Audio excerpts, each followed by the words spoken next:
Əziz dostlar, əhl-i sünnədən olan bəzi qardaşlarımız belə bir iddia ilə çıxış edirlər.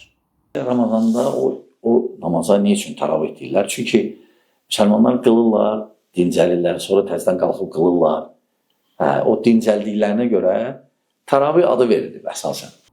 Burada deyilənlərlə bağlı bir neçə məqama diqqət yetirək.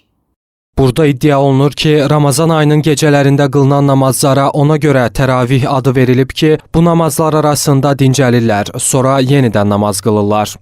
Amma burada belə bir sual yaranır. Bu namazlara kim təravih adını verib?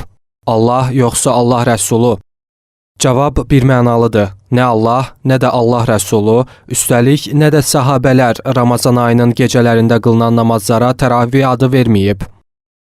Məlum olduğu kimi həm əhl-i sünnə, həm də şiə hədislərində Ramazan ayının gecələrində müstəhəb namazların qılınmasına dair hədislər var. Həm sünni, həm də şiə fiqhində bu namazların qılınması bəyənilən sayılır.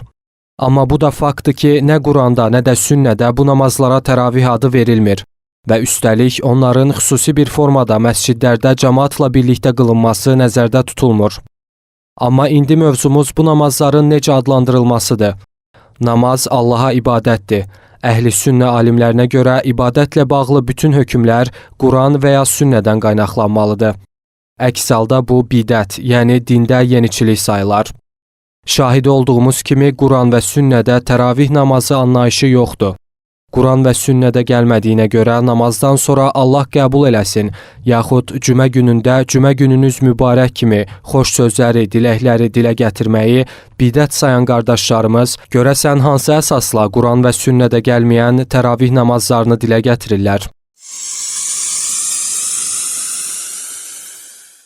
Deyir ki, cümən mübarək olsun qarşı tərəfə.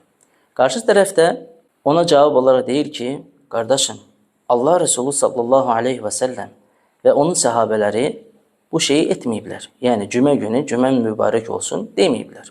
Rasulullah sallallahu aleyhi və səlləmlə gəlməyib ki, cümə namazından sonra sahabələri yığılıb bir yerə cümən mübarək deyə bir-birlərini təbrik ediblər. Bu bidətdir bu. Sualımızı həmin qardaşlara ünvanlayırıq. Quran və sünnədə təravih namazı deyilən bir namaz yoxdur. Belə isə Ramazanda qılınan gecə namazlarını hansı dini dəlil əsasında təravih adlandırırsınız? Təravih namazı demək bidət deyilmi?